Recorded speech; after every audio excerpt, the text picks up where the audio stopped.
नमस्कार दोस्तों, स्वागत है आप सबका आपके अपने यूट्यूब चैनल आयका स्टडी रूम में। जैसा कि आप सभी जानते हैं कि कुछ इम्पोर्टेंट क्वेश्चंस मैं आप सबके लिए लेके आता हूं और इसी सिलसिले में मैंने प्राचीन काल का इतिहास का कुछ इम्पोर्टेंट क्वेश्चन वन लाइनर लेके आया हूं। बाद में कुछ 10 क्वेश्चन हैं जो 4x4 के मैं लास्ट में करवा दूंगा इसी सेशन में। तो ये आपके लिए बहुत ही इंपॉर्टेंट है हर एक एग्ज़ाम में। जैसे कि कोई भी किसी भी एग्ज़ाम में अगर ये चीज़ें पूछी जाती हैं इतिहास से, प्राचीन इतिहास से, एशियंट इतिहास से, मतलब एशियंट हिस्ट्री से, जो भी क्वेश्चंस आंसर आपको पूछे जाएंगे ये यहीं से बनते हैं। और जो इम्पोर्टेंट क्वेश्चन मैंने आपके लिए लेके आया है बहुत ही इंपॉर्टेंट है ये। तो ज़्यादा बात ना करते हुए मैं अपने सेशन का शुरुआत करता हूँ। यहाँ पे लिखा है गायत्री मंत्र किस वेद में है। तो गायत्री मंत्र किस वेद में है? उत्तर यहाँ पर गायत्री मंत्र ऋग्वेद के तीसरे मंडल में मिलता है। इसकी रचना श्री ऋषि विश्वामित्र ने की थी। नेक्स्ट क्वेश्चन आपका है सिंधु घाटी सभ्यता की मुहारों पर किस पशु का चिन्ह मिलते थे। मुहारों पर किस पशु का चिन्ह मिलते थे? सिंधु घाटी सभ्यता की मुहारों पर सर्वाधिक चिन्ह एक सींग वाले बैल का जो कि एक काल्पनिक पशु है, ग्रीक रोमन कथाओं में भी पाया जाता है। मतलब रोमन कथाओं में भी पाया जाता है ये। ओके, तो नेक्स्ट क्वेश्चन हमारा क्या है कुषाण वंश की स्थापना किसने की थी? उत्तर है आपका कुषाण वंश की यहाँ पे भारत में कुषाण वंश की स्थापना कुजुल कार्डफिरेसिस लिखा है कार्डफिरेसिस ने की थी। कुषाण के चीन की उच्च जाति के थे और तुषारी लोग कहते थे। तुषारी लोग कहे जाते थे। ये कहने की कोई बात नहीं है। ओके, नेक्स्ट क्वेश्चन हमारा क्या है ऋग्वेद। यहाँ पे देखो है सबसे इंपॉर्टेंट चीज़ है ऋग्वेद की कितनी शाखाएं हैं? तो उसकी शाखाएं 5 हैं। कितनी शाखाएं? ऋग्वेद की 5 शाखाएं हैं। सकल, वाष्कल है और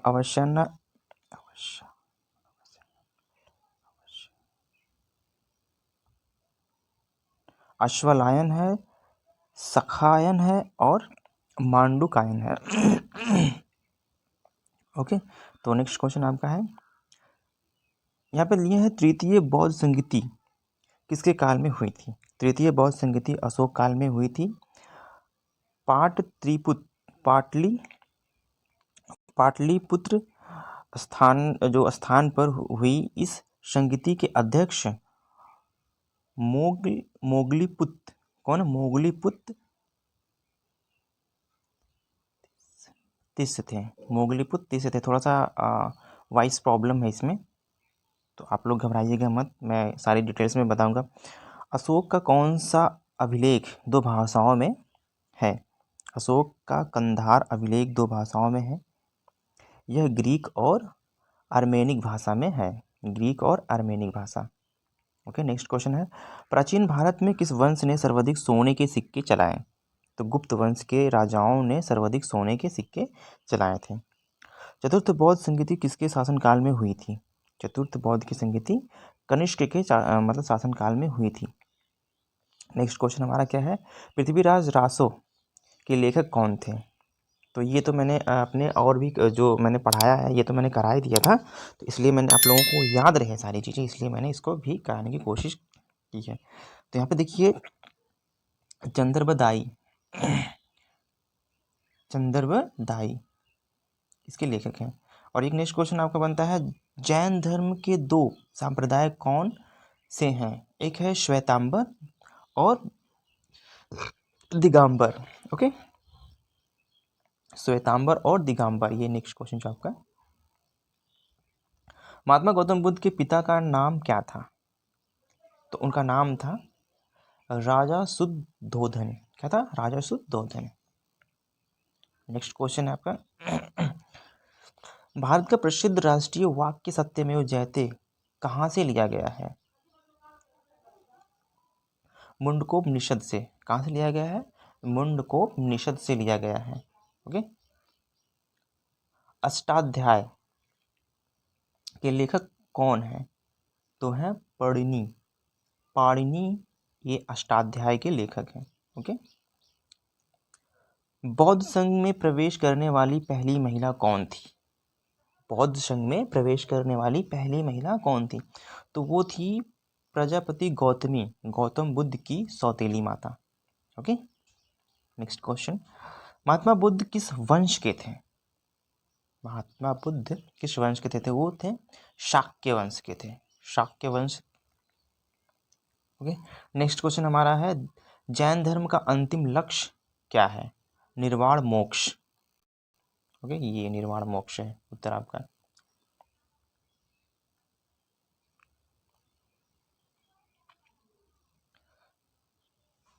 पार्श्वनाथ के 4 महाव्रतों में 5वें महाव्रतों ब्रह्मचर्य को किसने जाड़ा था, मतलब जोड़ा था? ये सॉरी, मेरा थोड़ा सा ये यहाँ पे टूटा हुआ स्क्रीन है, इसलिए था जोड़ा था, सॉरी। ठीक है, तो महावीर स्वामी द्वारा ये जोड़ा गया था। ठीक है, महावीर स्वामी द्वारा इसको जोड़ा गया था। ओके, अशोक को और किन नामों से जाना जाता था? तो उनको देवनामा, प्रिय और प्रियदर्शी, प्रिया और प्रियदर्शी के नाम से जाना जाता था। ठीक है, किस अभिलेख में अशोक का नाम अशोक मिलता है? उत्तर है इसमें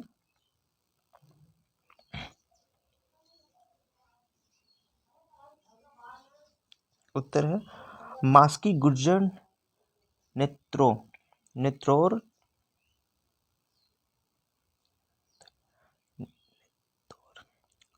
नेतूर तथा क्या है उडेगोलम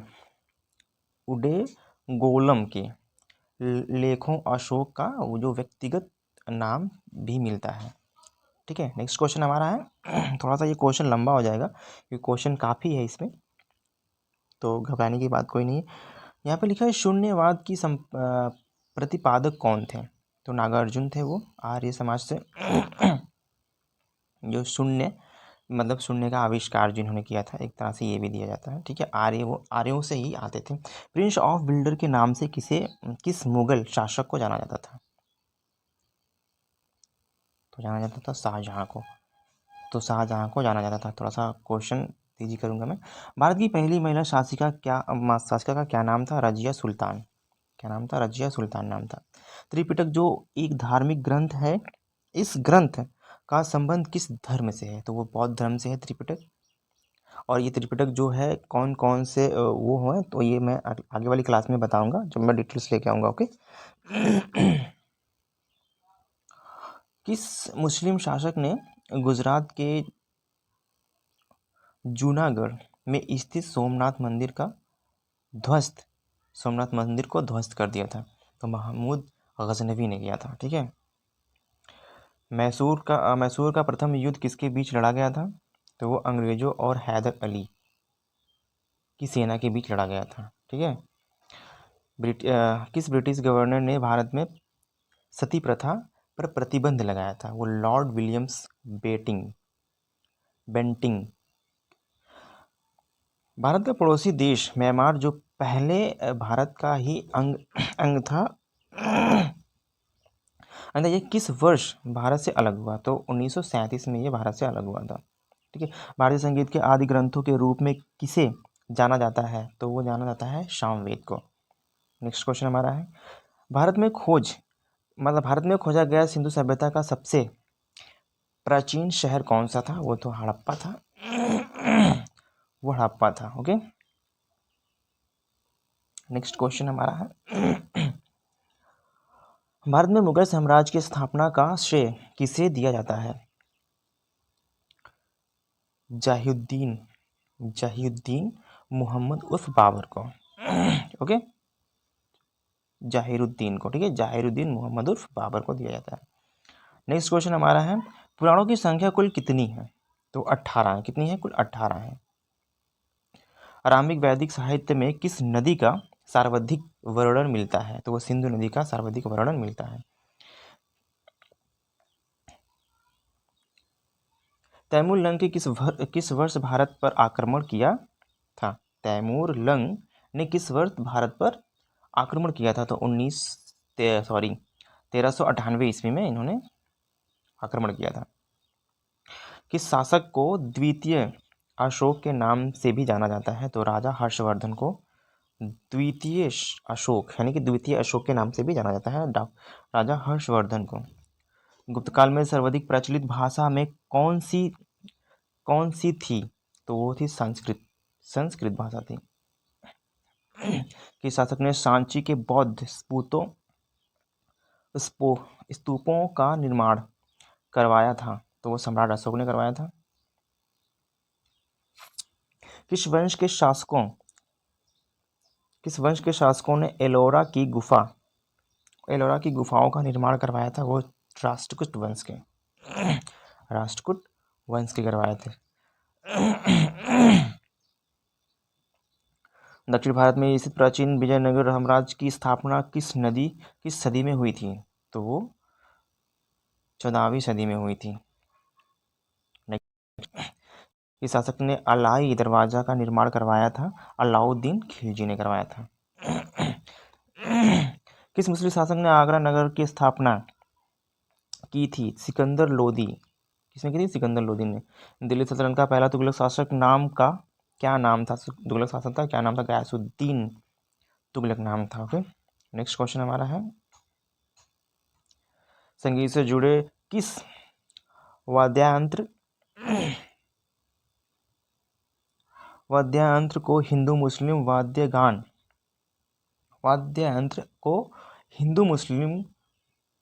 वाद्यगान सबसे श्रेष्ठ मिश्रण माना जाता है? तो वो सितार को माना जाता है। किस मुगल शासक ने यह कहा था कि जो व्यक्ति चित्रकला का शत्रु है मैं उनका शत्रु हूँ? तो जहांगीर ने कहा था चित्रकला की शत्रु सबसे। कौन सी भाषा मुगल काल की राज्य भाषा थी? तो वो थी फारसी भाषा। महाभारत की रचना किसने की थी? तो महर्षि देव व्यास ने की थी। हम्पी नगर के किस राज्य से संबंधित है? हम्पी नगर किस राज्य से संबंधित है? तो वो है विजयनगर से। नेक्स्ट क्वेश्चन हमारा है, उत्तर भारत में भक्ति आंदोलन का आरंभ किस संत ने शुरू किया था? तो वो किया था रामानंद ने। ओके, सिंधु सभ्यता की लिपि किस प्रकार की थी? तो वो थी चित्रात्मक लिपि थी। क्या थी? चित्रात्मक थी। सिकंदर के गुरु का क्या नाम था? वो था अरस्तु था। वैदिक सभ्यता के निर्माता कौन थे? तो वो थे आर्य। वेदों की संख्या कितनी थी? तो वो 4 थी। ठीक है। योग दर्शन के संपादक कौन थे? वो पतंजलि। कौन थे? पतंजलि। मुद्रा राक्षस किस लेखक की लिखी रचना थी? तो वो थी विशाखा दत्त की वो रचना थी। महात्मा बुद्ध ने अपना प्रथम उपदेश किस स्थान पर लिया था? तो वो सारनाथ। बौद्ध चरित्र की रचना किसने की थी? तो अश्वघोष ने। किसने की थी? अश्वघोष ने की थी। महात्मा बुद्ध के घर त्यागने की घटना को किस नाम से जाना जाता है?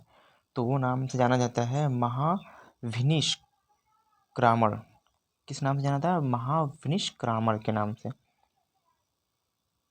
कौन सा मौर्य सम्राट जैन धर्म का ग्रहण करने श्रवण बेलगोला चला गया था?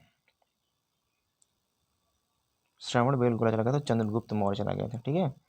नेक्स्ट क्वेश्चन हमारा है, किस स्थल से नर्तकी की कांस्य प्रतिमा प्राप्त हुई थी? तो मोहनजोदड़ो से हुई थी। इनके के लेखक कौन थे? तो वो थे मेगस्थनीज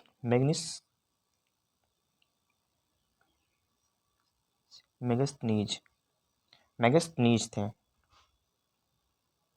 तो यहाँ पे नेक्स्ट क्वेश्चन आपका और एक ठो बन जाता है, चतुर्थ बौद्ध संगीति का की जो अध्यक्षता किसने की थी? तो वो थे वसुमित्र और अश्वघोष। ये दोनों लोग थे, वसुमित्र और अश्वघोष।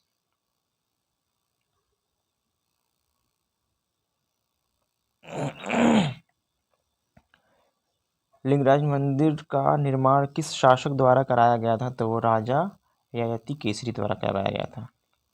कैशी द्वारा। प्रसिद्ध तट मंदिर का निर्माण किसके द्वारा करवाया गया था? तो पल्लव शासक नरसिंह वर्मन, पल्लव शासक नरसिंह वर्मन के द्वारा कराया गया था। महात्मा बुद्ध का प्रतीक क्या था? घोड़ा था वो। कुषाण वंश के अंतिम राजा कौन थे? तो वासुदेव थे वो। कल्पसूत्र की रचना किस भाषा में की गई थी? तो संस्कृत भाषा में की गई थी। मौर्य सम्राट चंद्रगुप्त मौर्य के दरबार में सेल्यूकस ने किस यूनानी राजपूत को भेजा था? तो वो भेजा था मेगस्थनीज को, भेजा था, मेगस्थनीज को। ओके। अब एक और क्वेश्चन आपका बन जाता है, बिम्बिसार के समय मगध की राजधानी क्या थी? तो वो राजगिरी और राजगिरी थी। ओके। महावीर का जन्म कब और कहाँ हुआ था? तो उनका जन्म हुआ था 540 ईसा पूर्व वैशाली के कुंदग्राम।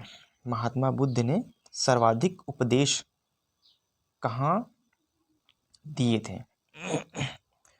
और इनकी तो हुआ था कुंभग्राम में हुआ था। कुंदग्राम में उनकी जो महावीर की जन्म कुंदग्राम और 540 ईसा पूर्व हुआ था वैशाली के कुंदग्राम में हुआ था। महात्मा बुद्ध ने सर्वाधिक उपदेश कहाँ दिए थे? तो उन्होंने कौशल प्रदेश की राजधानी श्रावस्ती में दिया था। उन्होंने कहाँ दिया था? श्रावस्ती में दिया था उन्होंने। जैन धर्म में 24वें व अंतिम तीर्थार्थ कौन थे? तो महावीर स्वामी ही थे। महावीर स्वामी की मृत्यु कहाँ हुई थी? तो पावापुरी में राजगिरी के पास हुई थी। नेक्स्ट क्वेश्चन हमारा है, पुराणों में अशोक को क्या कहा गया था? तो उनको कहा गया था अशोक वर्धन। हिंदू कानून की पुस्तक मिताक्षरा किसने लिखी थी? तो उन्होंने लिखी थी विज्ञानेश्वर ने लिखी थी। श्रीलंका में बौद्ध धर्म प्रचारक हेतु अशोक ने किसे भेजा था? तो भेजा था अपने पुत्र महेंद्र और पुत्री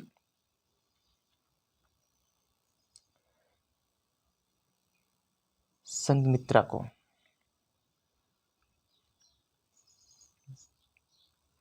नेक्स्ट क्वेश्चन हमारा है, मोहनजोदड़ो में पाई जाने वाली सबसे बड़ी इमारत कौन सी है?